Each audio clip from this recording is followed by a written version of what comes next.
have you played this before? Yes, so I played through the whole game as May.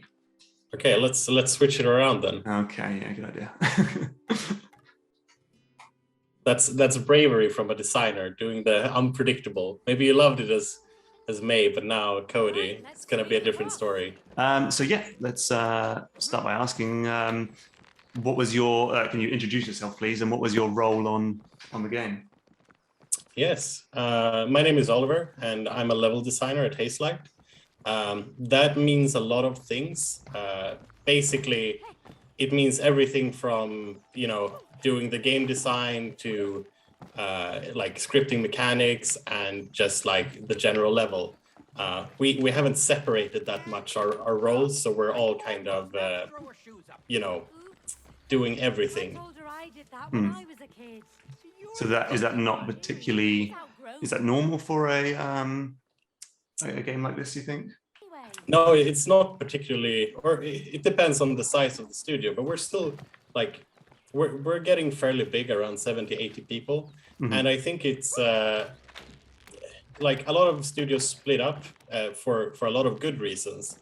But one thing you do lose is kind of the individual flair in that of individual presence on levels. And I think that's one of the strong suits of these levels, that each part made by a different designer, it feels very different because they have different tastes, different ideas.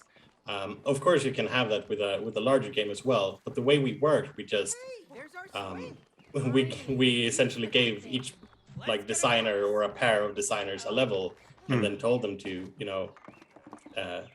make it and come up with mechanics and everything in between. So I think that's why you can see like a wide variety of just both mechanics and ideas all the way through.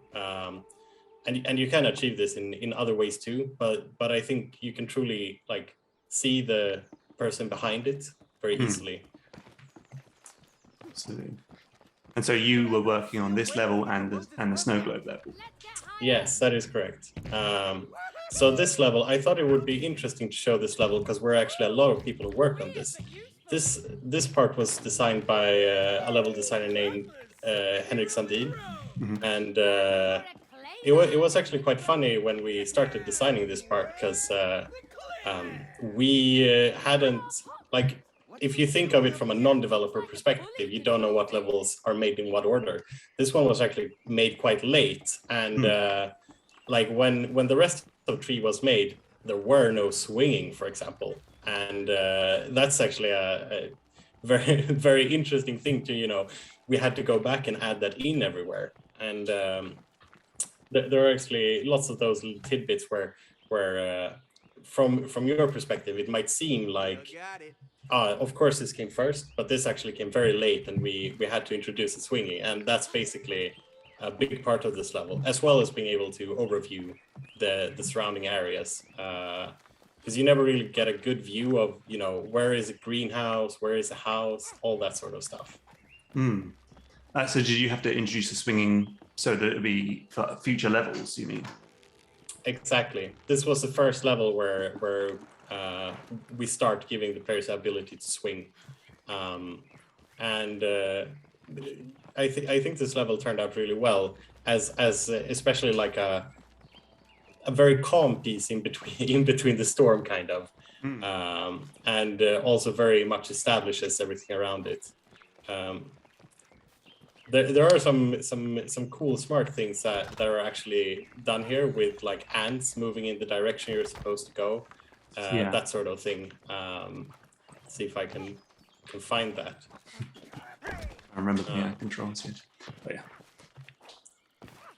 yeah, like here, for example, the ants are guiding you to the paths they were going, and I think this was originally accidental, that Art added them in, and then people started following the ants, and then the ants led you down like a hill, and people jumped off and died.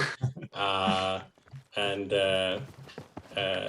Henrik used that knowledge to his advantage. So where did the sort of original idea for doing a level set in a tree house and with wasps and everything, where did that come from? So we had originally we had like a broad, like we basically separated where art, we're just exploring settings, kind of like, you know, we know we're going to be shrunk, what kind of places could be fun. And design, we're doing at the same time just exploring tons of different mechanics. And it ended up with like a bunch of the different locales you see around the levels.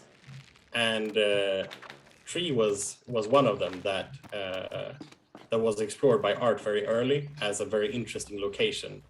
And then later on, we found the sap and match gun that well has become part of this. In a tree? I don't like it. We gotta get to Rose's room. So you said this level came very late. How does that work in terms of fitting things around the story beats? Well, it's interesting because so even though it's like Tree, as you perceive it might be one level, it was actually split up into several parts. So this pre-section was actually quite late. The other two were started at the normal time, where we started every other level. But as you say, it does have story implications. One thing we noticed is the way we worked is essentially we got a bunch of time to just prototype, and each week we would show a new prototype, and basically then we would present it, see if it was playable, say yay or nay, or it needs more iteration. If it needed more time, then of course we could take that and prove it further. But basically this led to just a bunch of prototypes, and in some places there were actually more content than were planned in story. So we had like a storyboard for the tree, and then eventually we looked it over, and you know, we saw that it was supposed to be 1 hour. Now, if you play the tree, you know that it's probably more than an hour, unless you're very, very fast. It's bordering on 2 hours. And this actually was a problem because we had diluted the story with more gameplay because we had so many prototypes.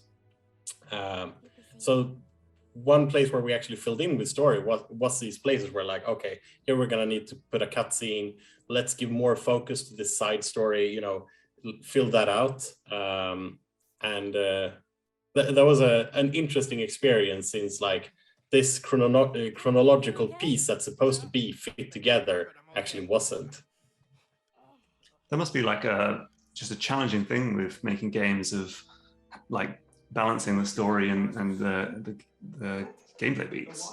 Yeah, totally. And I think it's one of the things that, especially for this type of game, knowing, you know, how long can you go without having story, and also how long can you watch a cutscene without any gameplay. It's a very fine balance to not bore the players, but also not having them lose interest in their larger purpose in the story. And it's something you don't really see until the game is done. This is something I think,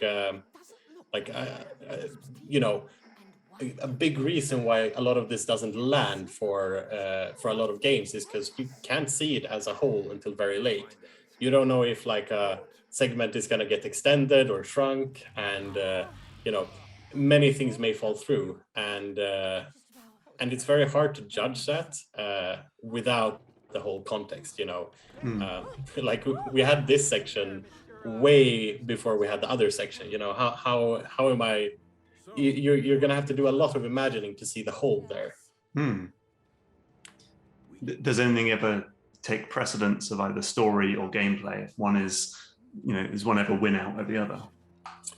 We're actually a quite interesting studio in that respect, as the previous game we made was A Way Out, which was very story focused. But I think that in this game, I think that gameplay won out, but we tried to keep them very balanced. You know, like the mechanics, especially the later ones, were supposed to be tied to an emotional theme, and we really tried to.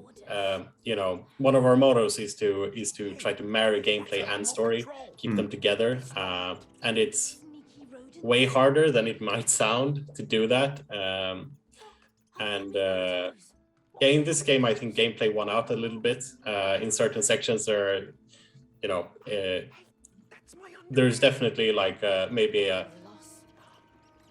not a logical reason for the story to go the way it does.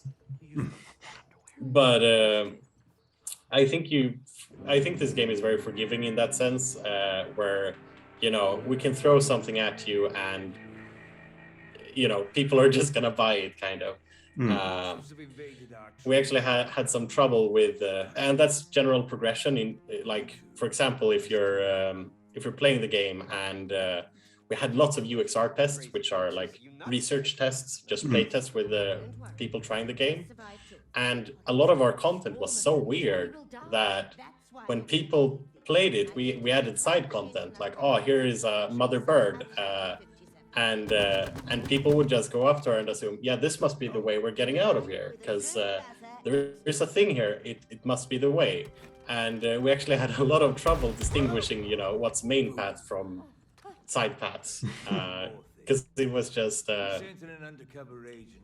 because everything was crazy at times, so we couldn't blame them either. Yeah, it makes sense that they would think that the mother bird was going to grab them and fly away or something, because the other option was, that squirrels are going to arrest them. How are they supposed to know?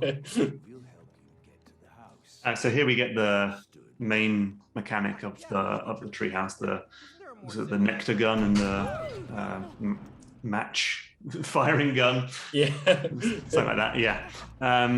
So tell me about how this mechanic came about. So it was, we had a lot of ideas that we just prototyped very, very early. And one of them that we decided on continuing on was this one, from like a pool of I don't even know how many. We had a bunch of mechanics. This was one of them that was taken further. And in the original version of it, it was only like you sat and you explode it, which was very cool, especially for combat, but it didn't really work for, if we wanted to do puzzles, like, you blow up a gate and you go through it. There isn't a lot of thinking to it. And so that was one of the first thing we did when we later, we were assigned this level and these mechanics, and taking them from a prototype type stage to the next level, is that we looked into how can we make them into more than just a fire and forget kind of thing. And that's where we started pushing, for example, the weight mechanic and in the spinner mechanic. And an interesting thing here is that this is one of the few only places where we actually have a separate tutorial for the players, because this is a problem that you're not going to have in a lot of games, where, like, if you see a shooting sign, like on Maze Screen, both players are going to shoot it. And if you see yellow, the common, use this language that's been established by games. This was actually a huge problem, that people just assumed that I'm going to do that. And both just shot at both things and were super confused. That was a fun little tidbit. So you had to like split the players up so they could learn their individual roles. Exactly. Yeah.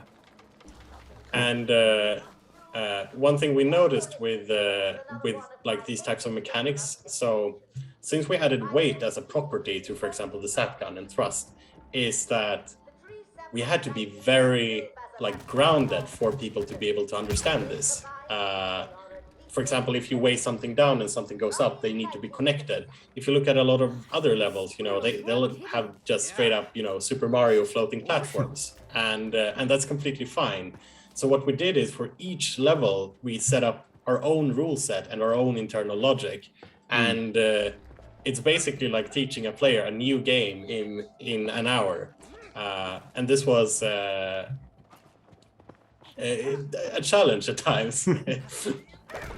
Did you have any issues where the rule set up in one level might be confusing to players in another level? Not specifically. We had some UI talk that actually like went against each other, where, you know, for example, this level does not contain any UI or almost no UI, while a lot of them actually contains like interactions. And this is a conscious choice we made. We wanted to go this route. It didn't actually create conflicts. People barely notice it, but we definitely had times where, you know, we're trying to unify it, and then you know, for example, I think at one point we had one flying system and one swimming system, which created this whole problem of, you know, people are used to one control set now. How will this work? And it did not work. So we ended up doing the same similar setup. And so did you have like a chance to play other levels in the game, or was there like someone higher up who was in charge of that sort of thing? I think we actually have a fairly I think the ultimate judge was Joseph, who is the creative director. But I think a lot of it was left to us designers to kind of figure out, where, you know, we had these UXR tests, and it was often us just like playing each other's level and then realizing, you know, oh, we might have a problem here. Especially when we were doing like the same things, but different communications.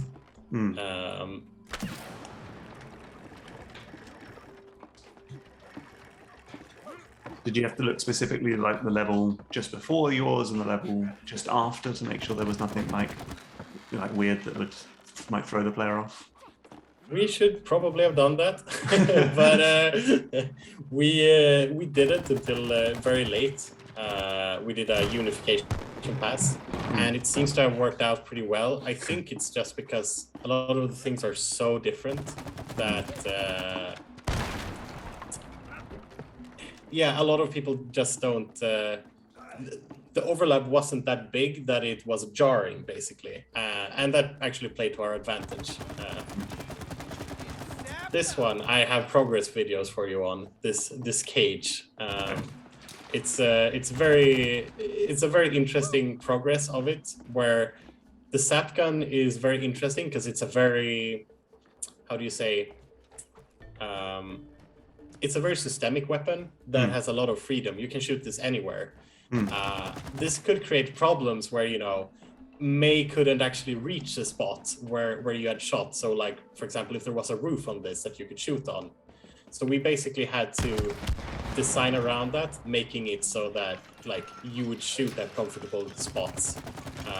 And it was a decision we made very early on, where you can go two routes. You can either go the very what's it called? The very restricted route, where you know, you'll have a white spot in a black room and that's the only place you can shoot. Or you can do the other way around, where you have a black spot and then a white room and you can shoot everywhere but there. And that's the route we went with, which implies a lot more work, but I think it's worth it with such a systemic like weapon, and we thought there was a lot of beauty in that, and also what made the weapon kind of fun to use.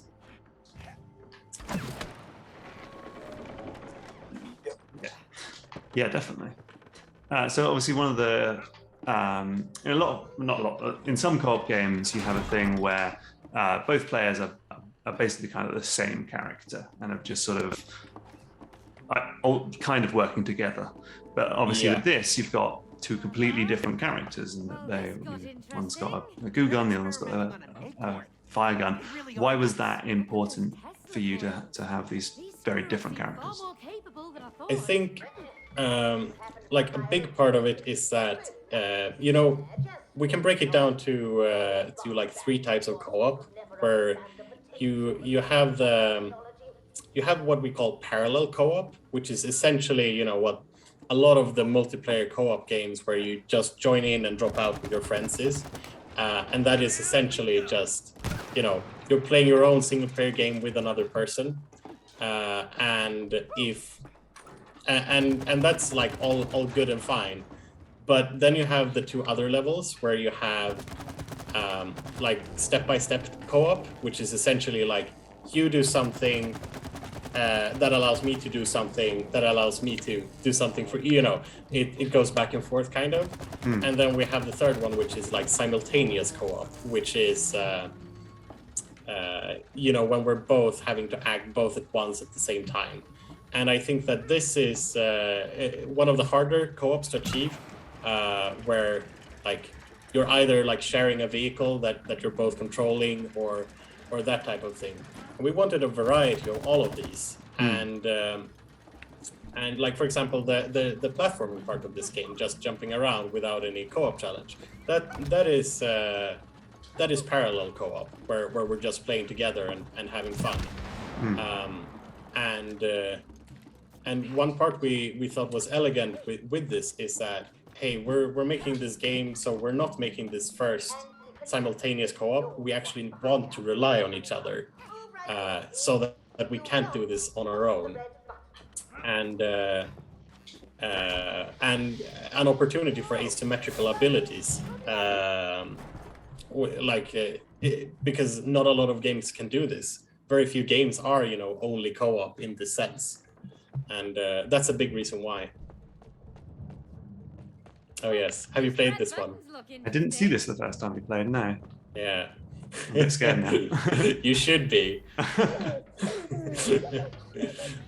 So I mean, like, how do things like this come about? This isn't technically gameplay, it's not a challenge or anything. It's just a bit of fun. What was the sort of design behind these sorts of things? So we had this kind of, after each big milestone, we basically played through the game, and we played through with some playtesters, and then we looked at what problems there were. And one thing we reacted to was that there was too little to do, and there is too little interaction, and it's maybe a bit too dead. And so we went on a spree of creating both mini games and side interactions, which weren't planned to begin with, and there actually ended up quite a lot of them. And how this one came about was essentially, it started with a very simple, wouldn't it be fun if you could trap your friend and then ridicule them? And then ridicule turned into torture, and it went downhill from there, essentially. But this is an example. Like you said, you didn't see this. We actually hid a lot of our side content things, so you're purposefully meant to miss it here, unless one of you spots it. And we do this quite a lot because we actually had so much side content in the game that it wasn't a problem if people missed some of it. And this kind of became our collectible in a way. We had a discussion very early because we're a platformer, of course we're gonna have collectibles, right? Question mark. And we tried that, and we didn't find a good purpose for it, and a lot of it felt like giving purpose, kind of fake purpose, where it's Looks like something was it's not really a reward. It's just like endorphins, and I'm not saying that's bad. Like, I love those games as well. I'm a big platformer fan, but something we realized was that I don't think this is for us, especially as we're so story driven, which few platformers are. We wanted to go another route, and eventually we said, like, I think Joseph went on this rant where we're banning collectibles. And because we have nothing to give, like, we want to give meaning to the player, or something they'd want. And what ended up happening was we created so many mini games, and then we ended up hiding them a bit because they were sometimes a bit distracting. Same with side content. So that actually became our kind of collectible in the end, where you're now collecting, but instead of just an arbitrary coin that's for something, you actually get a mini game if you want that. And you also get this nice thing of being able to say to your partner, like, hey, come check this out, I found this thing. Yeah. Whereas if it's just a collectible, you just go off and collect it yourself. Exactly, because a collectible was also very individual in a sense. Like, we had lots of talks about who was going to take it, you know, or did both have to take it, or, you know, it became a bunch of questions. Right, so we've started our sort of first combat. It's interesting that the sort of the wasps were talked about very early in the level with the squirrels, but we've taken a long time to really like get to them. Was that quite an intentional thing to sort of have a lot of build up? Yeah, I actually wanted more build up. What was planned here originally was that you'd see the wasps like fly through here or something. But we felt that you know, people had waited a bit too long at this after testing, so we started them off easy.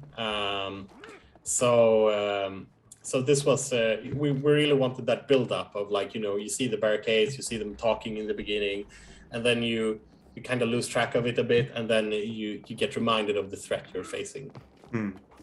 There's that nice moment with the sort of glass bottle where it sort of foreshadowed that something big was in there. Yeah. So one thing that's very interesting about co-op combat is you have to think about it in a whole different way than you would normal combat, especially if you're going for the type of, you know, the simultaneous co-op where you're both acting, because so for example, in this case, we actually have an asymmetrical relationship where you're the instigator and I'm the detonator, which means that I actually don't have a lot to do until you've sapped one of them. So what we've done in the AI is make sure that more of them are aggressive to May, so multiples of them are actually attacking you, making it interesting, more interesting for May until she can detonate, and slightly less on Cody. Right. Did you fill the second one? Oh no, sorry.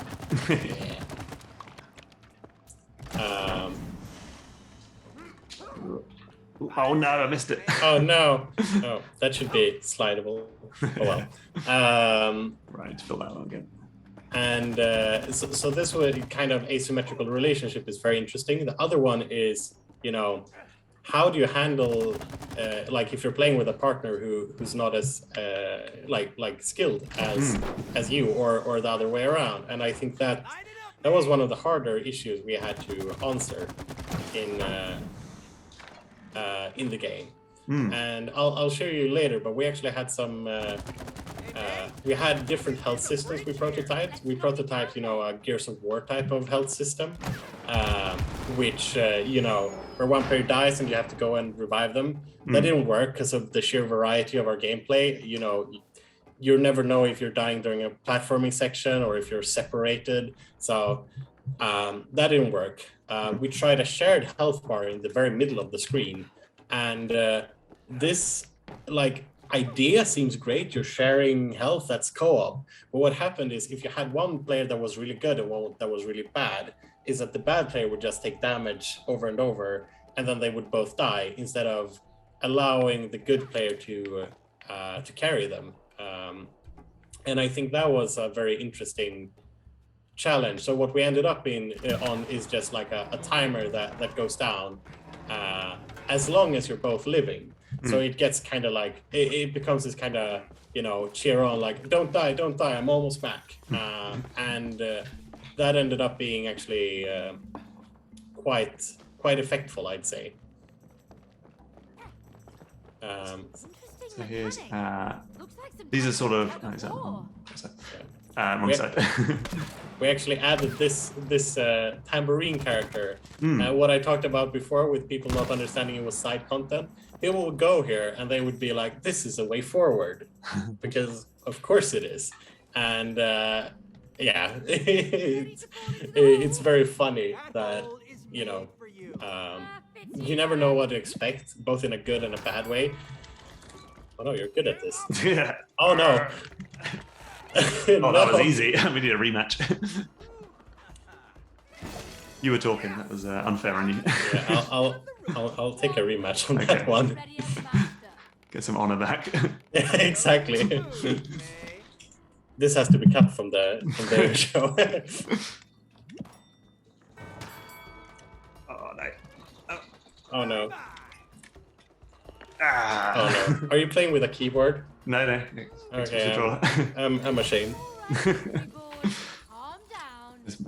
So yeah, these mini games are interesting because there is like now a moment of competition where usually it's about working together. So what was the thought behind adding in little moments of competition? So the whole game is about cooperation, and you know, it's very hard to, you know, break the pace of that. And I think that a big reasoning behind us doing that was, you know, wanting to create you know, a variation in moments essentially for the couples, and also kind of enforcing the story of them bickering. And you know, we had them in some places where, you know, the characters are bickering, now the players will be bickering, and it's kind of funny when you see that working out. Like you'll see some, for example, streamers where you know, they're super mad at each other, and it's the same goes for, you know, the characters you're playing. And we tried to create a variety of mini games as well that would allow different kinds of players to win. I think we could have done a better job on that, but like essentially, like we even have a literal chessboard in there. So the idea was that not everything would have to be, you know, technically skilled, because then the same person would win over and over. But I think a lot of the prototypes that came easy was leaning into that side.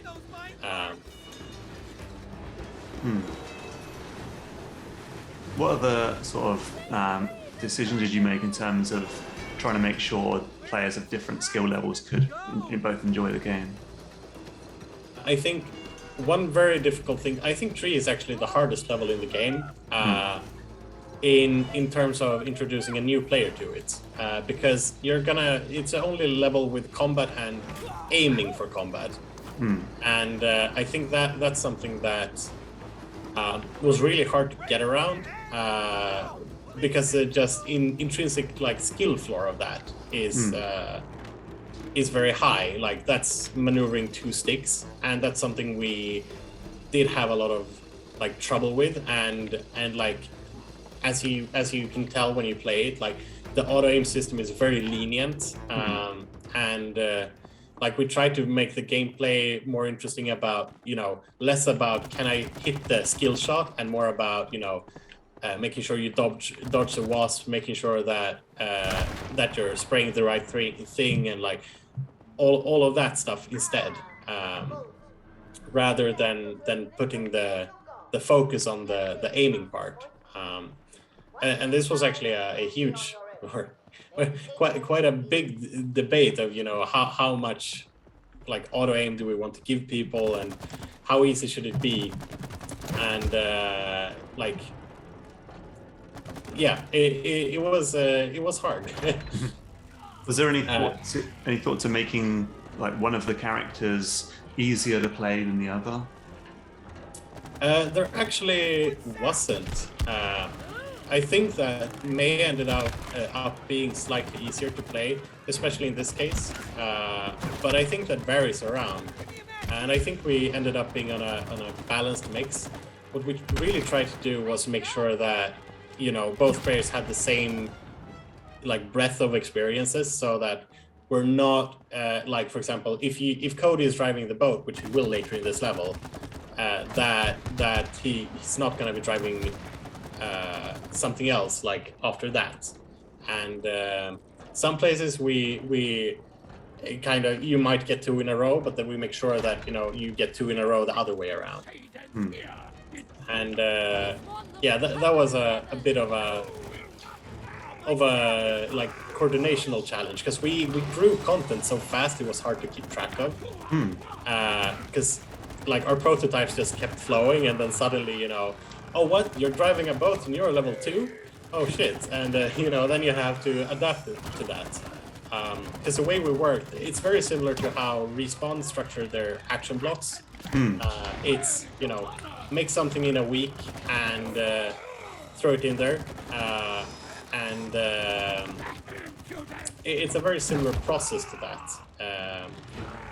The one deceiving thing though is that even though it might take like a week to prototype and get playable, it might take way longer to polish, and that's something we realized, like painfully so. But that's definitely a lesson learned about how long it actually might take to, oh, I made a boat in a week. Cool. It's gonna take a few months to get it, to a shippable level. When you're sort of designing or prototyping mechanics, are you thinking about like, okay, this is for the tree, or is it just like, it's just a fun thing, we'll figure out later where to put it? So in the initial stage, we just threw out mechanics, like all kinds, and no thought of even story or like context. But at a later stage, we had, when we had our mechanics, we started designing them a bit more contextually, where like, oh, I want to, for example, you're gonna see here like both the larva and the slide section and the boat section that are upcoming. We tried to make sure that we tried to prototype for those mechanics. What can we do with the sap gun? What can we do with the match gun? And so a lot of prototypes were actually born from that. Not every level has mechanics. Like some levels are just, especially in the beginning, are like kind of based on your interactions with the world. But especially the later levels where we have mechanics, when we got them in the first pass, we were like, okay, what can we do with this? What sort of interesting scenarios can you make? And yeah, you'll see some of them soon. This is, for example, a cutscene that was added in later in the game when we realized, holy shit, this level is growing. It's longer. It was supposed to be the midway section of 1 hour level, kind of. It wasn't. So, like, are cutscenes being made throughout the game, or is it sort of more towards the end? What sort of time frame is that? So they were definitely made towards, or like, I would say from middle to end, they were just being made. We have a very good pipeline to make them because we have an in-house mocap studio, which very few studios do. Joseph is like usually in those as well, like doing a lot of the motions, etc. He's the mocap for the book, is that right? Originally, yes. Later, another actor took over that, but a lot of the personality is Joseph himself, most definitely. This was an interesting scenario to design with kind of a similar mechanic, but slightly different.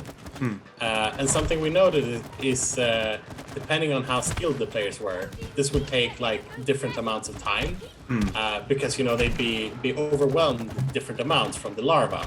So what we actually did is that we made it so that for each like iteration of larva you go through, the delay for them to spawn increases slightly. This allows you to basically kind of a custom difficulty setting that's happening as you're playing. So if it was too intense for you in the beginning, you'd be pushed back, but eventually you'll find that rhythm where it's just right and go forward from there.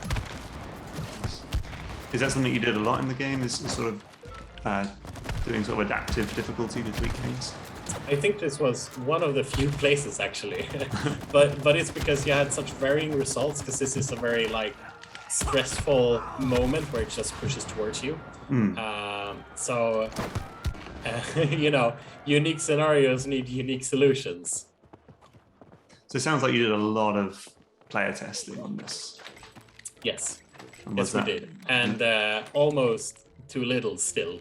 But we had to do a lot, like each iteration. So I'll show you later where, I have videos of the first pass, the first kind of place testable version. And, it's just about polishing it until you stop cringing when you watch it. Remove whatever hurts you.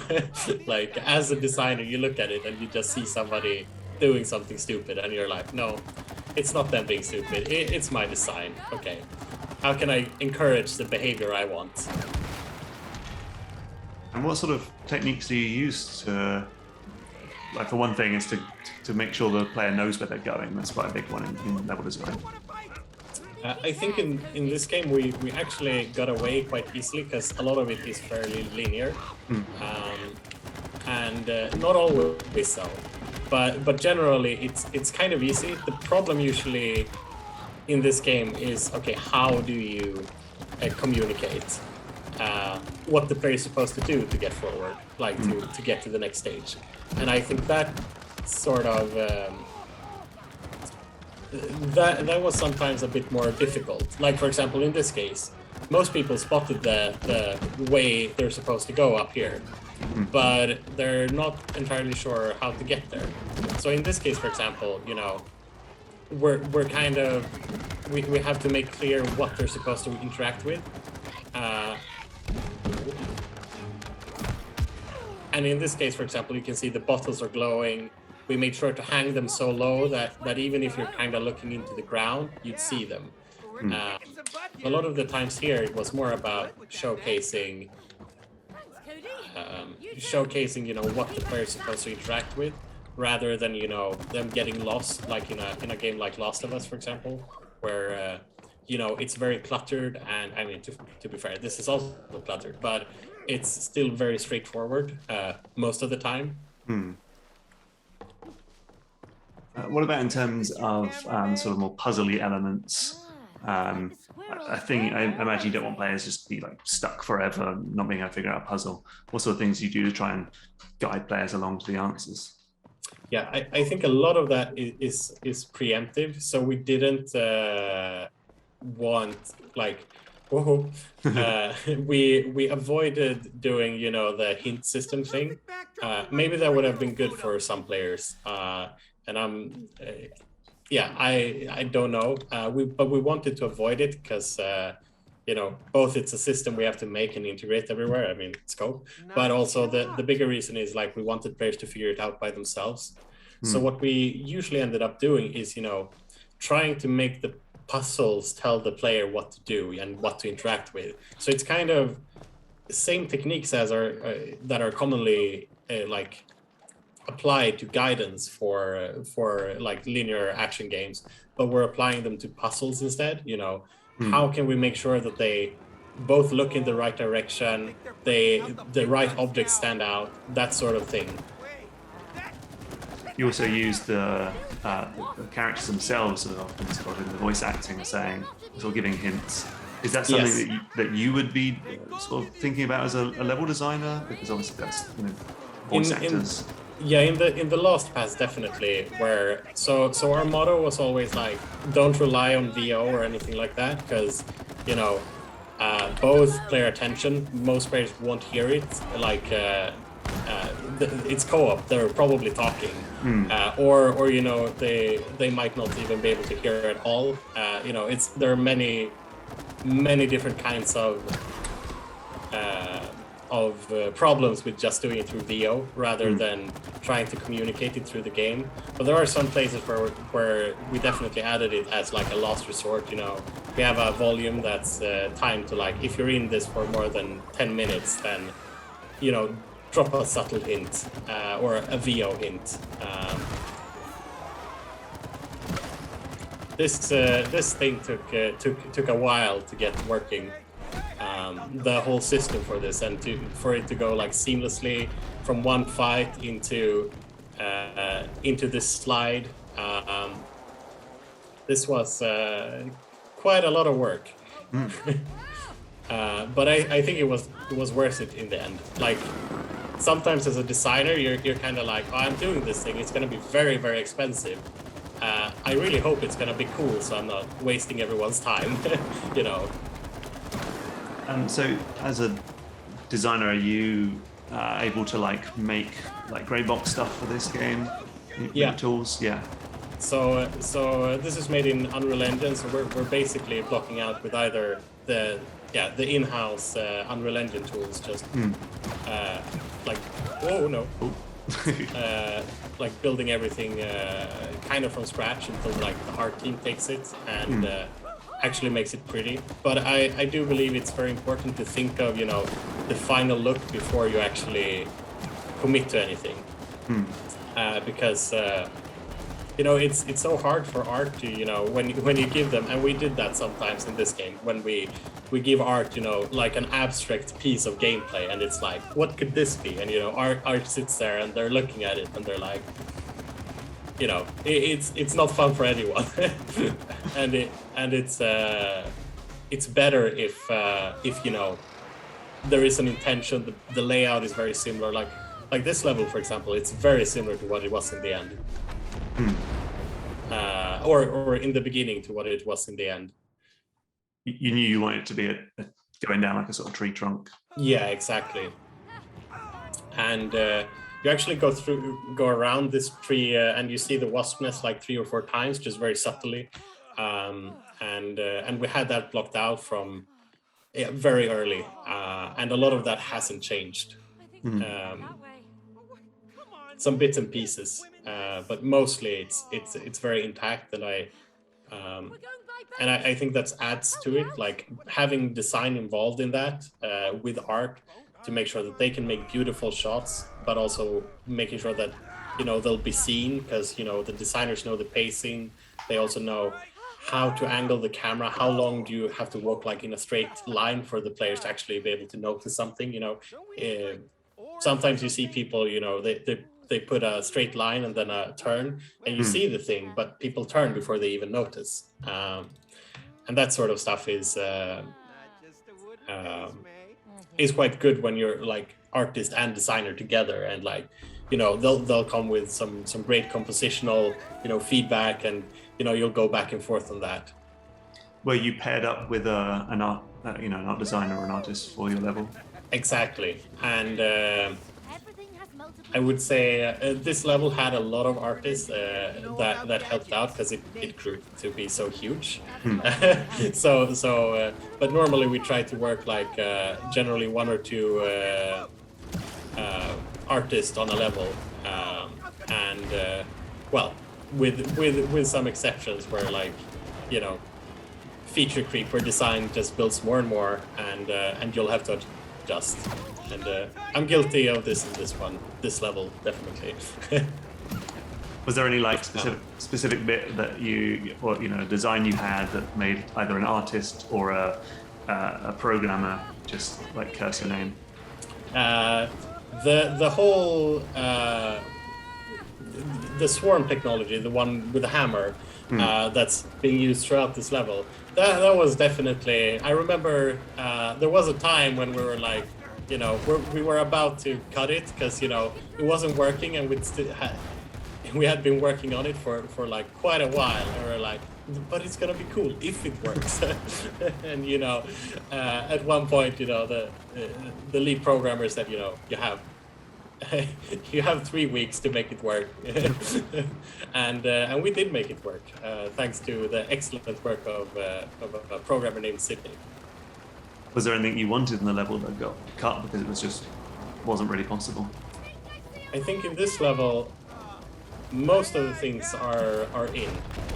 There were some sections that, like, we could have extended, but I think that would have been to the detriment of the game, because then this level would bloat even more. Like, I think this part, like in another game, the whole boat thing could have been like an entire game, you know. But here it's a 5-minute segment with like, you know, the water splashes, the dynamic boat, like that's expensive stuff. But we did it for 5 minutes. We could have definitely extended and had some ideas for how to make it 30 minutes long. But I think that would have ultimately made a worse game. And that's something we learned. There are way more good ideas in design than there is time to make it paced, kind of. I mean, a lot of developers can't really get away with having so many different types of gameplay all the time that you've got to kind of squeeze every cent out of it. So what sort of discussions were you having with EA and with Joseph and stuff, in terms of like, I want to make this boat and it's not going to last very long? So Joseph was the biggest pusher for variety, and I think that was one of our core pillars all the way through. Yeah. We don't want to repeat things, you know. We actually question generally like everything that every other game did, kind of, you know. Oh, wrong way. Oh, sorry. Like we questioned double jumps, we questioned collectibles, and we also questioned, the very classical, is it Nintendo's game design, the 3-4 step level design rule, where we were just like, that's a great way to do it, and we do at some places, but we were more interested in cramming out as much variety as we could. And this required us creating like a lot of systems to allow us to be able to do that. Something we did is, I'm not sure how much I'm allowed to talk about that specifically, the tech, but we made sure that basically everyone could work on their own like mechanics and the player character without any conflicts at all, which allowed us to basically just everyone could sit individually. There was no conflicts. Like in a lot of cases, you might have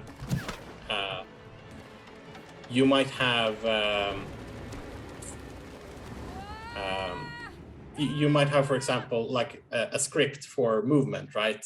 And only one person can work on that at a time. But we made sure it was extendable so that everyone could work on it if they wanted to. How do you? Some mechanics like the guns we're using are extended throughout this whole level, whereas other things are thrown away. What sort of, how do you decide which ones should stick around and which ones are just there for a few minutes? I think a lot of it came down to our original prototyping. I think we picked those we had in the beginning, in pre-production. And said, these we're gonna make something out of. Another part was actually narrative, where we wanted some mechanics. This one is actually one of the more disconnected to the actual narrative. It was kind of like a fun mechanic that became its level. But a lot of them are, for example, like Cody's gardening is one of them. That's we call them emotional levels, and so they actually had a multi-purpose kind of, they're filling story, and were sometimes the mechanics had to be good to allow for that story. So we iterated on them from that perspective, and this happened like at the same time. Mechanics were being made and ideas for story were being made, so those were bouncing back and forth. But sometimes the initial prototypes didn't really, always work out that well. And we had to iterate on them, but still staying true to the theme. I think the garden mechanics, for example, went through a lot of iteration from the original makings. And yeah, we just carried on with them. And like, as I said, a lot of them are Cody's gardening, or the magnets are about attraction, and clockwork is about time. We had those big themes we wanted in there, so we and it's kind of a chicken and the egg situation with like which one came first. And a lot of the time it was early prototypes of mechanics, but then they kind of got integrated further and further into the narrative. And what about with this? So this, these two guns, was that designed specifically for a treehouse level, or was it just you had these cool guns and it's like, where should we put them? For the very beginning, they were just loose prototypes for nothing. But at some point, they were paired together with the tree. I think they went through each and every mechanic, and like paired it to a setting that Art had a prototype. I can show you some of the clips of how that looked in the Art's kind of first pass, like idea pass, and then we just paired them up and started making them together, kind of. This bit's very sort of out there. The game so far has been, somewhat grounded for a game where you're a toy and a thing. Yes. So like was there? You were talking before about like the logic, but was there like rules for how wild the game could get? No, no, there definitely wasn't. So this bit, so we actually started prototyping this. A designer named Robert and I started prototyping this, but we had too much to do with like basically most of the things before and most of the things after. And we had prototyped this kind of dark. We wanted it to be calm because everything was so intense before and after. A designer named Per Stenback had just came back from like parental vacation or parental leave, which ended up hugely in our favor because he could take this. And during those meetings, the feedback was, could we make it a bit crazier from Joseph, I think. Like think Avatar on LSD or something. So we did, and it's definitely out there. This is one of the moments where people playing, there's like, are we still in the tree? Because everything else has been so grounded. But I think this also plays to that, a designer, because like it wouldn't have looked like this without Per Stenbeck, and the art director also took like a huge, like, I'll just make some crazy shit. And I think that plays to the like strengths of the individuals, and I'm not only talking designers as well as artists. That the art director who said like, okay, this type of art, and Per doing some very flying on those fireflies. It's great, and I think that's where we kind of get a lot of our variety.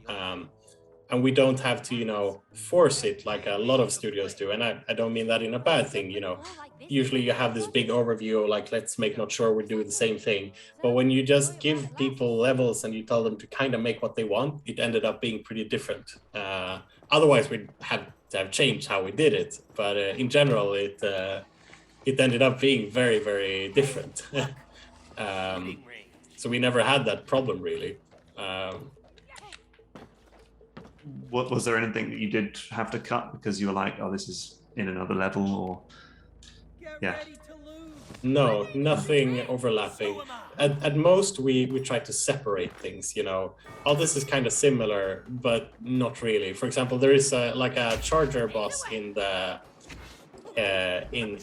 dungeon, the top down section, and there is a charger boss in the clockwork, like a bull boss, and probably nobody's gonna notice that they're similar, but we were like, they're kind of similar because they're both charging. But same with the beetle you're gonna meet soon as well, up top, but they're still moderately different. Oh damn, you're better at me again. This is embarrassing. I'm getting too many now. Still playing with the controller. Rubbing it in. But it's actually, I'm feeling good now because I played this game with my brother, and he completely demolished me at this game. So. Well, it feels worse as a dev who still spent like hundreds of hours in here, being brutally beaten. So you were talking a minute about the intensity, where the sort of bioluminescent creature thing was kind of a down moment. Yeah. How do you go about deciding when to ramp things up and when to cool things down? So I think this is something we probably should have paid a bit more attention to, because we were just focused on, creating cool shit and variety. And I think it turned out pretty okay in the end. But the reason was, like a lot of games have to care about pacing in another way than we do, where what they pace is, the repetition of content. Here you're going to have platforming, here you're going to have a combat encounter, here you're going to have platforming, here you're going to have combat again. That sort of structure. And to not make that boring, you have to make sure that you're pacing it correctly with enough variety. We didn't have that problem, as our game was just full of variety by the baseline. We just created new mechanics all the time. but we still had to make sure we paced, intensity so that people don't get exhausted, or calmness or puzzles so people don't get bored. And that's something that we notice, that even though you have variety and nothing is the same, you still have to make sure to pull the intensity curve up and down. Otherwise, people are gonna be like exhausted at the end. Is that something where you sort of would do like a pass through the level and decide, okay, we need some calm moments here, or like you graph it out or anything like that? Like normally you do that at the very beginning, like before you even start building, but because we didn't know what we were building as we started building the level, we didn't do that. So we kind of went on our gut feeling kind of, and this it ended up working out pretty well. And since a lot of parts were built later, we could still shuffle some things around to make sure, like, here it would be good with a break, that sort of thing. I think a big reason why we didn't change, or like we didn't have problems as well, is because we prevented them whenever we saw them, But in a normal studio, this is something that you definitely have a plan for, like ahead of time, what's the pacing of the level? Where is calm, where is it fast, that sort of thing. But we were building, so we didn't actually know what was going to be next because we were building the content. Were you thinking about it as a whole level, or just thinking of just as many ideas as humanly possible and figure out where they'll go later? So I think we started thinking of it as just a mechanic, or just a scenario kind of, and it was only afterwards that we started assembling them into a level, and this is kind of where we started to think about what should come where, but still some things were a bit later, like we want to do this, but we don't have the scope, and then that would be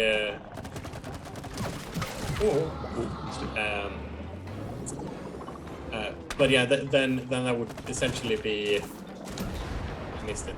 That was my fault. It's all right. Okay. Well, this one is one of the most intense fights in the game, actually. what do you remember about designing this fight? What do you remember about designing this one? Oh, it was hard. Because we actually wanted the beetle to be like a mini enemy that you'd fight, like as with the wasps. And at one point we said, we don't need that variety. Should we just make it into like a boss, or like a one enemy encounter? And it ended up being a boss, which is not really what we intended. Because there is a boss right after this, but after the passes, it became that way. And I remember like iterating on this so many times to make it both difficult for players who, we're trying to make it more difficult for like platformer kind of difficult, and reducing the skill it needed from a mechanical or like an aiming level. And I think that's something we managed to do. Like, for example, the grades were both a switch up from what you'd done earlier, but also reduce the amount of, how much aiming you need to do. In an earlier version, we had it so that you had to like shoot it on the butt kind of, and that's how you detonate it. But it required like a lot of mechanical skill and communication on our side to make that happen, to go in behind, aim, it was a lot of stuff. So I think this turned out way better, especially like when you're both testing on hardcore gamers, but also, newbies. Yeah. I'm jumping. Yeah. Whoa. The other thing to think about is like the difficulty curve. I mean, how did you deal with that? We actually didn't have we didn't think. we only thought of it on a case-by-case basis, and not a because you might think that like, and you do that in most games where you have like a curve of the game, and you're like, oh, here is where you teach this, here's where you can twist it, here's where you can do the really hard stuff. We never did that. We maybe did it for our own internal levels, but since our levels were so different and we relied so little upon the core mechanics, you know, there was nothing to that part never really like increased or decreased in difficulty. So it was always, you know, something new. No, still no. And did you think about, I mean, in terms of the game as a whole? Because I don't really remember it kind of getting harder as the game goes on. It doesn't. So it's all about, you know, kind of posing interesting challenges with the new mechanics you get. And I think that we and like some people, because it was such an amount of variety that some people had way harder for some things than other people. You know, some people were just like, we could see that in the test, just hating puzzles. Others were hating the combat sections, and you know, that sheer amount of variety was kind of hard to deal with from like a difficulty standpoint, because you know, we're making probably like 12 games in one. How do you handle that from that standpoint? And one thing we had to do was make sure that our mechanics was easily understandable, and that the difficulty essentially that each mechanic had their own difficulty curve. And yeah, that's sort of how we went about it, from a very like individualistic perspective, and making sure that, you know, both tutorial and like all the way to the end should be fun. So this is the, I guess, the final boss of the tree, maybe? Yes. Yeah. Probably. Final boss. I seem to remember. So first we get the sort of the callback to the swarms. Why was it sort of important to bring them back? So one reason was that, you know, we didn't feel that we'd used their full potential. Another thing is they worked really well as like a kind of dynamic, you know, thing you dodge. Because we didn't want to have like, you know, floating hands, you know, from the Bee Queen. And it also made sense into the theme that, you know, this is a Bee Queen. As well as allowing us to do, as you'll see later, like more variations, which, for example, the airplane that you'll see shortly is inspired, or actually it was originally made for the boat section, but we moved that since like it made more sense here, and we'd kind of run our course with the boat. We didn't need anything more, and we made the tornadoes instead. Oh, right, yeah, I remember the tornadoes. Oh, come back. Oops. Oh, yeah, I forgot you can turn around here.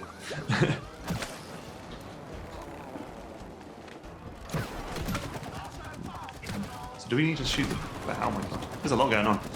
Yeah, there is a lot of going on. This is also one of the more difficult fights, just because you have to, like, not only because it's a lot going on, but also because, you know, mechanical precision. Also, you have to sort of communicate with each other to sort of say, like, I've gelled now, at the back. now I know what you're doing. So, or I know this boss fight in and out, but usually you have to communicate, like, oh, I'm going behind it, because it's going to be looking at both players if you go at the same time. So a lot of that was inspired to basically make players communicate. But since I know this so well, I'm kind of cheating a little bit. What other sort of techniques did you use to make sure that players were actually like talking amongst themselves? I think a big thing that we had to do was make sure that you know, they can't do anything by themselves, and also if they try to do it without communicating. Now, like, since I know the game, I know that if I go behind it at the same time as you, it will just look at us. But if we both go, for example, then it will. Some planes. Yeah, exactly. Here comes a plane. And you know, the system had a lot of versatility, like this, for example. It's it allowed for some fun, different mechanics, very like kind of easily to be made. This is almost like, you know, the variation that we keep seeing in the game now, just in the middle of a boss fight. Yep. Yeah, constantly trying to switch it up was one of our like one of our mottos in general, and kind of to try to do the unexpected.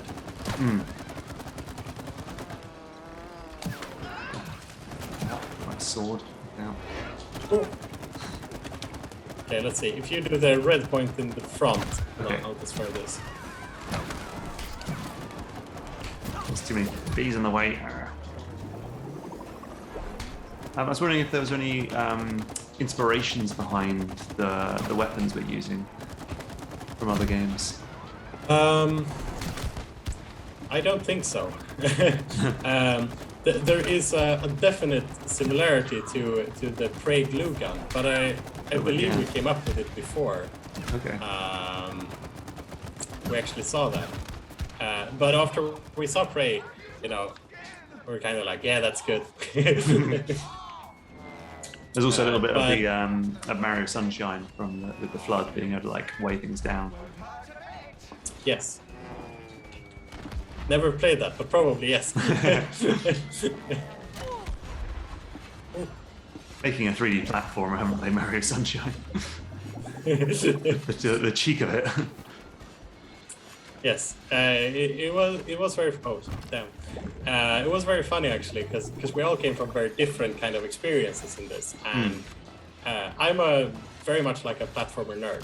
I haven't played everything under the sun, but a lot of it, and a lot of people hadn't, and I think you can see that in in a lot of types of thing what people are making, that in a lot of things, or like in their work you can see their taste, and I think that's also a good thing, like getting that diversity of like, oh no, but this sucks. It may be a platformer staple, but that doesn't mean it's good, and we had that kind of critique, and I think that was really healthy for not everyone to be like a huge fan of it, because then you get fresh inputs and that sort of especially since we were trying to avoid lots of what had been made. Sometimes, like for example, I said we didn't have the double jump for very, very long. We tried to avoid it because we were kind of questioning the status quo of, the double jump, like Mario and like every platformer under the sun kind of has it. And they had it for a good reason, but we didn't add it in for like it must have been like 1.5 years or something. And but the thing the double jump really did is help, like especially less experienced players be able to basically course correct. It also added like a fun thing you can do while in air instead of just like air controlling. So it's there for a good reason, But we did question a lot of those standards. You also have the sort of double jump and then the dive move as well, which is like you see in more technical platforms. Yes, it was one of the so when we first made it, we actually we started with the dash, a jump and a dash, because we were like, we don't want to do double jump like everyone else has done. But the dash had its complications for less experienced players, and eventually we landed on like this game should we should aim to have it playable if you don't know how to dash. Like we'll teach it to you, but you shouldn't have to be able to do that to complete it. Or like the double jump dash rather. So is that ever needed in the game? Dashing is, I'm unsure. I think probably in some points, but generally we avoid it. See, blow up that shield.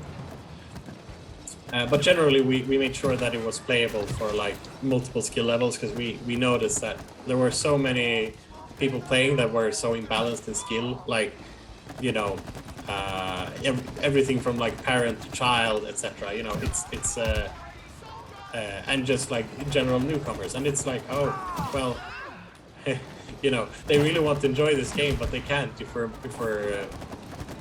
we're just making it arbitrarily difficult. And we generally didn't want players to have to replay parts either. So that was actually you know, we don't want it to be difficult either, because we don't want you to replay the same thing again and again, because that kind of goes against our motto of variation. Right, yeah. And also our health system ties into that, because if one of us dies, that's fine. And then we'll just spawn in eventually. So it basically becomes like 2 lives. And this actually worked out, in my opinion, really well. Because it's fun to die, because then you feel like, oh, I'm challenged. And you get that stress. But it's not fun to redo it. So you kind of get the best of both worlds. Absolutely, yeah. Oh, she's actually really furry and sweet. Such a cute little bumblebee. Oh yeah, it's fantastic. How much did you have much involvement in story beats? No, I think that it was mostly Joseph and Suni, our creative director and our writer, that did most of it. And like, we had a lot of involvement about how the story would play out throughout the level, and but generally, like the cutscenes, they were of course influenced by the gameplay, but like the general bigger beats were already decided, and we built it towards those. Very cinematic, this level, with the explosion at the end and everything. It's cool. Yeah. It's like the end of a Resident Evil game. It's funny because a lot of people reacted to the beetle dying here, which like, for us the beetle was kind of a throw-in, like that was a 1-week prototype that we threw in. That of course took way longer to finish, but we were like, oh no, the beetle, and we were like, oh yeah, the beetle, that's right. we didn't think of that at all. It's kind of funny. How much stuff ended up being cut from the game? I would say, from my experience, very, very little.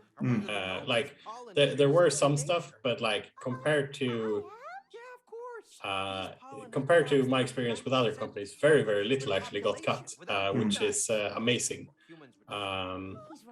Both from a like technical standpoint and from like a design standpoint, that, you know, so many of our prototypes, even though they weren't like great at first glance, we iterated upon them to that level where, you know, where to the level where they actually like work, which doesn't always happen. Like, I'll show you later, but ideas aren't necessarily, you know, they don't translate so well. Like the human brain is actually a very poor simulation tool of like what it's going to be to play it. And it's kind of cool that so many of the things actually made it through. So now we get to the plane bits. I know you didn't work directly on this plane, but was there any sort of... so this was made by Per Stenbeck, which was basically, this was in it from the beginning, from like a story perspective when I started, where you had the, you know, meet the squirrels, you had go through the wasp's nest, and see, yeah, I'm amazed. Forgot what screen I was in. Yeah, and then you had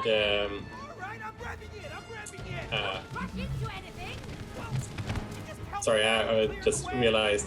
Well, no, but then you basically had you had the storyboards already, and we had the plane in there from like a story perspective. I think before there even was a prototype, and I think that this could have like easily just been like a flight section that's kind of cool. But like it took some turns where it went even further than that I think is really cool. And what happened was that they had this idea of the squirrels that are flying behind you. They haven't started yet. That they would like land on the plane and you'd have to like shoot them off. Oops. Sorry. I think if you press A or X, you boost. Right, yeah, got it. But they had this idea that, you know, they would like land on the wings and you could shoot them off or something like that. And that was actually like they were talking about that, and they were like, you know, oh, what if you could like jump out of the turret and like kind of kick them off. And from that, it's the idea spawned that, hey, what happens if, you know, one of them gets up and wants to fight you? And then somebody said, like Street Fighter. And you know, it's one of those things where in a lot of game companies, you know, those what ifs, you know, those, you know, wouldn't it be cool if they don't happen, but they do happen here. And I think that's one amazing quality about Hazelight, that you know, he took it all the way to make that street fighting section that took, you know, months upon months to make, where you have like AI on top of a flying vehicle, like in absolute like production like hell, and they said no, it's worth it. And then it's like, how long is it gonna last? Probably 30 seconds, you know. And we still did it, and I think kudos to everyone who worked on that, because I think it turned out to be a great highlight. It is really memorable. It's one of the things I remember specifically about this level was doing a Street Fighter bit on the plane. Yeah, exactly. It's so out there as well. Yeah. I think it sets a nice tone for the rest of the game. Because, you know, quite early on, this chapter 2, to be like, I don't know what's going to happen in this game. Like anything can happen. It's actually exactly. I think it's actually funny because this is completely unintentional, but the game actually starts out more, how do you say, vanilla than and that doesn't mean the mechanics are bad or anything. But the first level is Shed, where you have the hammer and the nail, and the second level is Tree, where you have, you know, the sap and match gun, and it's still very, very grounded, and it gets progressively weirder, I would say. And I think that was I think that was a success, because I think it might have felt weird to come the other way around. Yeah, definitely.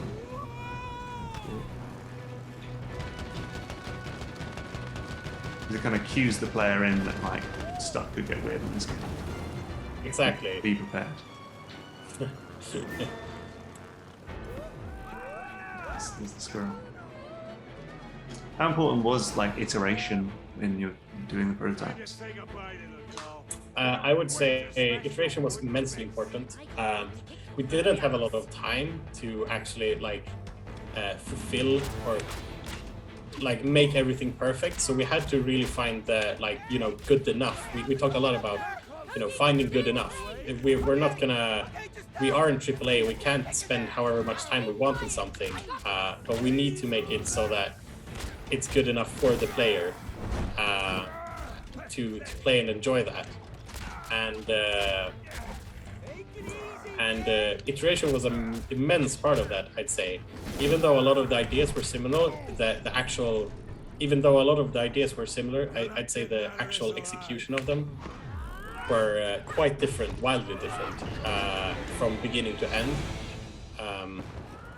Especially when you have so many mechanics that you're teaching. Like half of it was, you know, working on the mechanics themselves to like, oh, maybe this isn't clear, maybe this isn't good, can we communicate this better? Another half of that was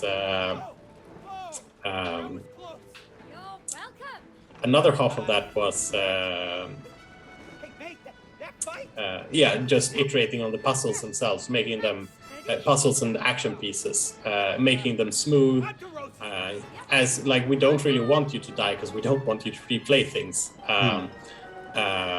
and like making sure it's fun and intuitive. Like a lot of the things that are fun here, they aren't fun, you know, first pass. I'll show you first pass video and you'll cringe, and it's understandable because it's taking something from idea to you know, fun gameplay. It takes a lot more work than you might realize.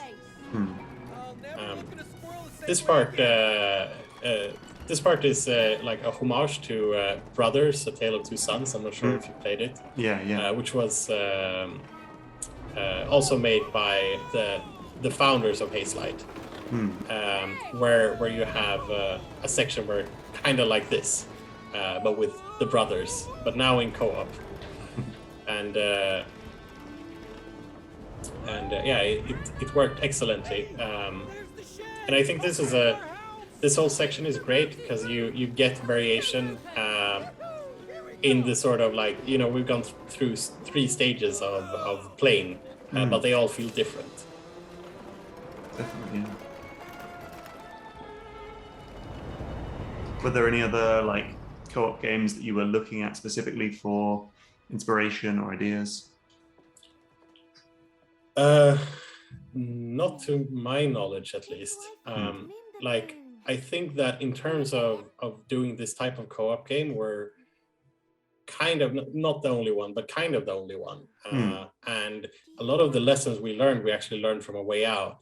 For example, one thing that we came out saying was that we didn't want a lot of interacts, the QTE kind of interacts that people associated A Way Out with. We didn't always agree that it was, but we could definitely see, you know, it's an abstract interaction where you press a button to make something happen. So we wanted this one to be way more kinetic, and find the moments that work from there. So I think a lot of our like both inspirations and arguments were kind of from this. Like, you know, what worked well, for example, minigame hubs worked really well in A Way Out. So we tried to create some of those, like Snow Globe has one, Courtyard, Clock Town. Like there are a few places where, you know, there are some like multiple mini games for you to try out, and that was directly inspired by some places in A Way Out where like you just want to unwind together. Excellent. So this is the end. This is the end. Or is this, I suppose, it's probably the beginning of the next level at this point. Yeah, exactly. So yeah, this was supposed to be kind of like 1.5 hours or something into the game, and we're probably like 4 or 5 hours into the game. So it's really funny, but I think we adapted really well. I think we're great at being reactive, at, you know, we make something, we playtest it, we talk about it, and then we change it. I think that's one of our strengths, to not lock it down too much. In the same sense, it can be one of our weaknesses, like planning wise, but it's definitely like one of the things that I think made this game great in the long run. Yeah, I mean, I have to say, like, when I played it with my brother, we were amazed at how long the game was. We just kept going on and on, but it never got boring. We were always excited to play because you just never knew what was going to come next. It was so exciting. Yeah, and I think that speaks to the, you know, the way we worked, made sure that, you know, like integral to the way we worked was just variety, and, you know, both from art, programming, and design, everyone really got to add their own flair to everything and have so much ownership that it just naturally became so different. And yeah, we were actually worried that the game might be too long, or some of us were, because, you know, we were planning for a way shorter game than it ended up being. We were like, well, how long do people even want to play co-op together? And then, you know, we were sitting there like at one of the places, and we're like, this is way longer than we expected. You know, like, is that fine? And it turned out to be fine. So yeah. Okay, good. Okay, excellent. Shall we move to sharing your screen. You just Yes. Yeah, so I'm gonna show you a mix of things, and I have a few topics to talk about if you, sure, yeah, want to hear it. everything. Go for it. So this is from very, very early when art did their first pass of like design. Right now is just doing prototyping, just going crazy with whatever. And this is art just doing their own thing. So individual artists were just building kind of whatever they wanted. And this is like a short showcase from Tree. And here you'll see first pass. And here you can see we actually had collectibles, like if you see the top there. But like you can see collectibles around because we actually had those for a while, and we tried, and it didn't feel good. so eventually we ended up removing them for the mini games because they felt way more. Like we didn't intend to replace them with the mini games either. They just ended up kind of functioning the same way eventually, where you'd find them together. Here is a first pass of I think some design is in here, like barely, and this is from I think art has taken a pass on it, but this is essentially exactly the way it was blocked out. And it's still very reminiscent to this day. Here is a very early footage of the squirrel fight and the glider section. Nice. And here you can see, I'm not sure how good the resolution is, but you can see that all the rocks and the textures, etc. We used something that we called basically the swatch method, which means that we just give assets a solid color to begin with. And this is to play into that, what I said about us being a reactive studio. It was very important for us to be able to change stuff fairly late, or like to both iterate quickly, like, oh, I want to get a rock. Then an artist could do that in, in like an hour or even minutes instead of like days if they want to like texture that through and through, because we never knew what we were going to keep. So this method ended up like it ended up helping us a lot to make sure that we could be as reactive as we were. Here's some clips of just how it ended up looking in the final game of all the sections, and you can see that there is a lot of resemblance from the first path, of course with a lot more art, but it's still very reminiscent of how it was. And yeah, here's a squirrel fight. So those early sort of versions you were showing me, was that what you made? So it's a mix. I think this is very. So the art here is made by an artist named Nina, but I think that as soon as you go out here, I think that art might have taken a pass on this already, but that is essentially how it looked when that was blocked out by me. I'll show you a video of this more in depth, actually. Okay. Yeah, combat progress. Here you can see the very early prototypes for the sap and match gun, and this is before we added weights and like thrusts to the weapons to be able to do multiple things. Here you can see this is from our first pass milestone, which meant that it has to be playable, but it doesn't have to be good. It just has to be playable and convey the idea, and for us to be able to see that there is something there. And this just gives me anxiety to look at today. There is no auto aim. They shake up the saps super quick. They fly around sporadically. Sometimes they can fly up above you, which it's not nice to aim up with in third person, not at all. And yeah, there is like quite a striking difference to how it is in the end, which is very usable. It's still one of the hardest mechanics for people who don't know how to use both sticks, but it ended up being way more like usable than most first or third person shooters were at that stage. And I think we did a good job at that. Like, I still think that a lot of people with difficulties controlling bow sticks, they still have trouble, but it's still playable. Yeah, that was our goal with that part. Here's actually the original. We wanted the vault. You remember the one that spins? This one was actually the original, where you would spray on it to explode it, but it had to be so tiny to not make your camera go wide. So we ended up switching for this basically turning, and instead we iterated on it and made it. Let's see. So instead we iterated on it and made it into this lid, actually. So the prototypes were basically just moved around. And here you can see that this is what a lot of people did. So now they are self-closing. So they open and then they close. What a lot of people did was, because in our original, these were made of hay or like wood that would explode. They would just do one by one and go through. And yeah, that's still like nightmare fuel to this day. So we basically made these self-closing things that kind of broke a lot of our design language that we had established. There is nothing like it again after this, but it made sure that people understood this, because it was quite important that they understood it, because they had to do the sap line later, that they have to understand the chain reaction.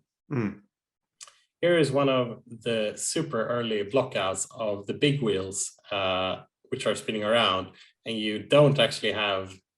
Oh, this is also, as you see, this is cringeworthy to watch. You know, it hurts.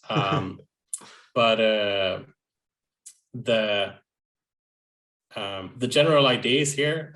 You know, the side-scroller camera, which made everything way better, it's not here yet, and still being worked upon. And here also, you remember the communication of the signs. On one side of the sign, there is like a target. On the other side, it's just blank on the new ones. This one, if you shot the wrong side, just nothing would happen, and people wouldn't understand that. And yeah, this is how it ended up in the final game, with a quite stark difference. And as you can see, like, there is so much iteration and design thinking going on in these. And here you can see it's just a blank wooden board here and a picture here, so people knew where to shoot. It's interesting that you're talking about the camera changing to that side-scrolling one. At what point did you kind of decide that you're allowed to get away from the behind-the-back third-person camera? I think it was still relatively early that we started experimenting with that. And I think we had one initial level that was made first. It was Shed, and that had a kind of side-scroller view at one point. So we kind of had that from the get-go as like a we can kind of experiment with the camera. Of course, we didn't know how far we could take it. Eventually, if you look at, for example, Dungeon, which I'm not sure what it's called in the final game, but the top-down level, which is just it's essentially like a Diablo hack and slash game. It's I don't think we knew how far we could take it at the very start. But I think a lot of these things like that you see here, they are obvious, but it's more like, I've built it, it doesn't work. Okay, what's the next step to make this work? And a lot of the iteration was like that. Initial idea, oh cool, they're gonna spin, and then not realizing that there is gonna be camera problems, for example, and then oh shit, it's gonna work great if we just add a side-scrolling camera. And then of course this is where I give kudos to a lot of the movement programmers that helped us out with specifically like the deep stuff. Allowing us to do whatever we wanted with the characters is not that most like player controllers, as they're called, do. Like those spinning wheels, they were a nightmare, like collision wise. Like you'd hit the top of it or you'd hit the bottom, and you'd essentially go flying for like halfway through the production, and it was a nightmare to make them work. And at one point we had a discussion where we're like, we're gonna have to cut them because I'm not sure if we're gonna make them work. But eventually, it didn't fix itself. It took a lot of work, but it worked out. And it was like this with so many things, because from a programming perspective, because we're doing so many things with the character, you might be on a moving vehicle that then gets hit by something, or for example in the space station level where you get shrunk into a tiny ball character that moves around. All of those things need to be accounted for, it is probably a technical nightmare, or it's most definitely a technical nightmare. Well, here you can see the old health bar that was in the middle, like representing shared health, and we really had this idea to begin with that, it's great, you're sharing health, it's so co-op, but there were two major problems. One thing is, when you were at the last heart, and for example, Cody gets hit by a wasp, the other player's screen just went black. Or, sure, we could have added some feedback to that, but it felt weird for them to lose without having done anything wrong. The second part was, the imbalance. If you have one player that's really, really good, and one player that's really bad, it doesn't matter, because it doesn't matter that you're so good. If the other player gets constantly hit, you can't do anything about that. So you both end up losing, instead of basically allowing the other player to be your lifeline, which we ended up on in the final product, which I think worked out really well. Here you can see how it looked so this is part of our first pass like playthrough, where all the ideas are there, but it's not really final. So this is a slightly different version of what's in there in the final game, where you first have to explode something to make this bridge go down, and then you have to weigh down this barrel again. And it's just the same thing but more complicated, and that's a lot of what we did, which is simplifying and making them more readable. This is also an old version of the spinner, as we call them, which you see there are upsides and there are downsides. We had this idea that we'd have objects that you could go both up and down, and this was far too complex of a communication for such a short, it's 1 hour. And I think that there's a lesson there, that depth doesn't mean it's good if you don't have time to use it, and if it just takes time from budget to make. That's depth that wouldn't have given anything. And I think that's something where we talk about finding good enough, which is our is one of our kind of pillars as well, like variety and finding good enough, and they go hand in hand. Where if you try to dig too deep in one mechanic, I think we could have made way more stuff with the sap and match gun, but would it have been better? Especially if we what we did now is we tried to take all the best things that we found and put them in the level, instead of finding all the things and dragging them out. So that was kind of one of our one of our key points, just finding what's good enough. How deep does it have to be? It doesn't have to be like a deep 20-hour mechanic if you're just going to do it for 5 minutes. It's, for example, the plane fight, the actual it's definitely amazing that they got it up and running. Like, it's a 5-minute segment in this game, but it doesn't hold its ground against any Street Fighter game, or of course, because you just spend time on it to give it the intended experience you want from the player perspective. Like, does it feel like Street Fighter? Yes. Then we've accomplished that. We don't need to go any further. And I think that's a very important thing. Just knowing when to stop, because the players might not appreciate anything beyond that point. Got it. Especially when you have so many mechanics. Absolutely. Because I mean, like, the thing, you don't want to have like a tutorial popping up, or, you know, for a mechanic's going to last 5 minutes to suddenly have like, here's how to do a combo in the Street Fighter bit. Yeah, exactly. It's and that's something we actually struggled with a lot. We were kind of scared that we were going to have to pause the game at points to do these pop-up tutorials, and that would have been terrible.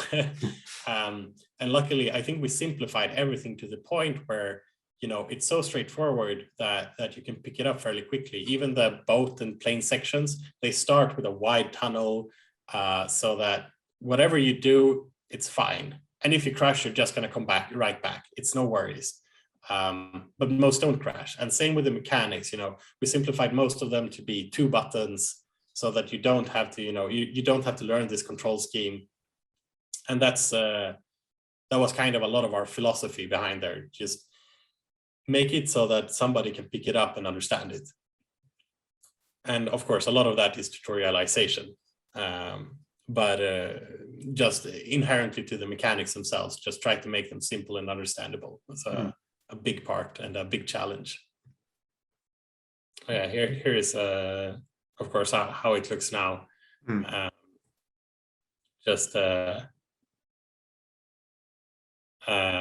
very similar. Like, the bridge is still there, but you know, it's just simplified. Just shoot at the bridge. You don't have to worry about a side thing and then go back. It's all fairly straightforward. Was there anything that art added that like really surprised you, that you weren't like expecting them to put in, and you're like, actually that's awesome? So many things. Like the whole lab section, you know, the big wheels, like we had that as just so a lot of things actually were like that. I have some points where I remember like gameplay stuff being influenced as well. Like, for example, I'm not sure if you remember, in Snow Globe there was a big whale that you went through. That was all art, you know. We had just made a track, and they just like, what if it was a whale? And suddenly you're going through a gory whale, and we're all like, what is this? Same with this same with this lab, you know. It's it was this one was kind of like a I'd say one of the prototypes that didn't really have a good context. You know, why do you have big spinning wheels? A lot of the other stuff we had figured out here, like you have like an acorn transport, or you have mine carts, but we just had these big wheels, and they turned it into this very elaborate lab that later ended up influencing parts of the story. And I think that like a lot of the times, both art and programming as well would like help out and come with ideas, and just build things that surprise us. And I think that, you know, it's very true that game development is a, you know, it's a team sport, 100%. A lot of the things wouldn't even have been thought of if it wasn't for them. I wanted to show you just a quick one from like the iteration of the boat, because you asked me a bit about how we prototyped, and I actually have the setup here. So here's how it looks in the end. Yeah. And so the idea for the boat started with, you know, I was able to open this up and actually play it with our current models. Oh, nice. So it still worked.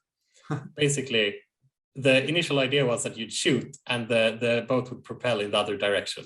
And it's a terrible idea. You don't see where you're going. Absolutely terrible. And, you know, it's no worries. We made it in like a very short time. So it's fine that it's fine that it didn't work out. So then we took the second question. Okay, how can we make this in a way that you know, that feels fun and you know, feels fun and easy to control. And we landed on this one, didn't make it into the game either, which was basically you controlled it with a rudder. And this was like very fun to control, but it didn't match our like the kind of rules we had set for ourselves. As I said before, we each kind of designer of a level set like rules and kind of like design direction for their own levels. And Robert and I, who worked on this section, Robert and I had decided that our things were going to be kinetic. We were going to avoid as much UI as possible, and we would like to use the weapons as our driving tool. Like instead of having a lever you press Y on, you would blow something up, or you would shoot sap on it to weigh it down. That was our design language, and this one didn't match that. So that's when we came up with like essentially taking the same kind of function but tying it to the actual mechanic. So here you press the fiery button to just start going, and this essentially functions just as the rudder, but still keeping that integral. You know, these are our rules for the level, and each and every level had their own like rules and thoughts that went behind it. Another one that's actually kind of interesting is I remember, if you remember, I pointed out the hanging cage to you. Yeah, absolutely. And this one is, so this is one of the earliest prototypes I ever made. Oh yeah, I'm showing what it looks like now. So in the beginning, it might look super different, this big wasp nest thingy, but the actual gameplay is very similar. So you had this big thing you weigh down, you can jump inside of it. May then has to blow it up for it to go anywhere. And maybe it wasn't clear from the first picture, but you can see it has 2 floors. Right, and the hanging cage in the end also had 2 floors that you had to go on. So this was just basically an extended version of that same prototype. And now I played it as perfectly as you could here, but the problem was that you could sap on the outside where May couldn't reach, or like anywhere, you know, it just became awkward. Like even just sapping on the roof would be super awkward. And here we have version 2, which was from our first pass kind of thing. And this is, this also hurts my soul. So Cody saps in the roof instantly. So May has to look straight up. Oh no. Oh. And you know, it's just not nice. And a lot of the work we did with these mechanics and is encourage you to do the, you know, kind of the right thing. I don't want to say the right thing, but that's essentially what we're doing here, because we're eliminating places where you can do things that just doesn't feel nice. So here you can't shoot on the roof or the bottom. So basically you have this spare space that you can shoot on. And we still managed to keep the puzzle intact, which was, we wanted you to have this interesting experience of weighing down the cage, going up, then weighing it down again to get on top of it. And we still kept that intact with just tons of iteration and simplification. You know, it's referred to like as design by subtraction. And it really helped us basically guide the player in, you know, what they should pay attention to and kind of what way they should interact with these things. And that's where it comes in, where I talked about guidance, where not a lot of our guidance, of course there were some, but not a lot of our guidance was focused on, you know, getting you from one place to another. More was placed on, you know, how will you interact with these puzzles? How will you understand them? What's important? And how do we make you not make it awkward for yourself, you know, catching you before you hurt yourself. And me as watching the playtest also gets quite hurt from watching it. So you just keep iterating until you stop cringing. Exactly. That was kind of what we did. That's kind of the process we went through. And now these were just 2 examples, but a lot of the times is what kind of everything went through. like either more or less. Like some things came out kind of fully formed, but most things always needs like at least 1 or 2 passes. And I know I said V1 and V2. That's not true. There are more iterations. It just makes me look smart to have third try correct. Yeah, some of the general troubles just with co-op in general is that it's harder to cheat. Like you know, games are known for smoke and mirrors, being able to, you know, oh, a black thing goes in front of your eyes, a train, and then we switch levels. That's way harder to do when it's 2 people. Sure. And that's a lot of, you know, kind of pain where you have to kind of sync players up and make sure they're going through something together. We call it double interacts, where both players have to actively engage in something to either start a cutscene or an event, that sort of thing. And we do that quite a lot. The problem, and this is where we get into the to the different types of co-op, where we have, you know, the parallel co-op and the step-by-step co-op and the simultaneous co-op. And if you're doing the step-by-step co-op, which is kind of good, the problem is if you're trying to sync the players all the time, it becomes a very start and stop kind of thing, and the pacing doesn't really flow well. Everything just feels like a puzzle room, even if it isn't. And that's why it's important to mix these up, at least in the way we made these games, that, you know, you'll simultaneously control a boat and then switch, and then you'll do like, oh, you need to weigh something down, I need to make that go up, and then you'll just have some platforming, which is, you know, parallel co-op, where you're just going side by side having fun. And I think pacing those moments in co-op is a big challenge to make right, making sure that it doesn't just feel like you're handcuffed to each other, feeling like you're, instead of feeling like you have twice the power, you might feel like you have half the power. And that's something we cared about a lot. Because you said you weren't too bothered about the intensity curve that kind of worked itself out, or the difficulty curve, but was that the most important thing for you, was making sure there was always a variety in the type of co-op you're doing? Yeah, I think so. And I think it was different for every designer, but I think that's something that, you know, you wouldn't notice if everything felt kind of the same, even though we have an insane variety and nothing is the same. If you're putting those similar elements just next to each other, you're gonna get bored of that. And I think that's something we paid extra attention to, making sure that, you know, these types of co-ops will flow interchangeably. Okay, cool. And just the last thing is of course I need to thank my fellow collaborators, and I would love if that could be in the video. Yeah, of course. Which is I would love to thank Robert, Alexander, and Tom for making sure this is possible at all, helping me gather footage, and Per Stenbeck, Robert Johansson, and Henrik Sandin for working with me on Tree, and all the artists, programmers, and all the other disciplines that made this a reality. Yeah, I mean, it's definitely important. There's a tendency of people to think that one person makes these levels, but that's never the case. Yeah, exactly. Such a massive collaborative effort, and we still work very, you know, oh, this is your section. It's still such a massive collaborative effort, even at that point, you know. It's insane to think about.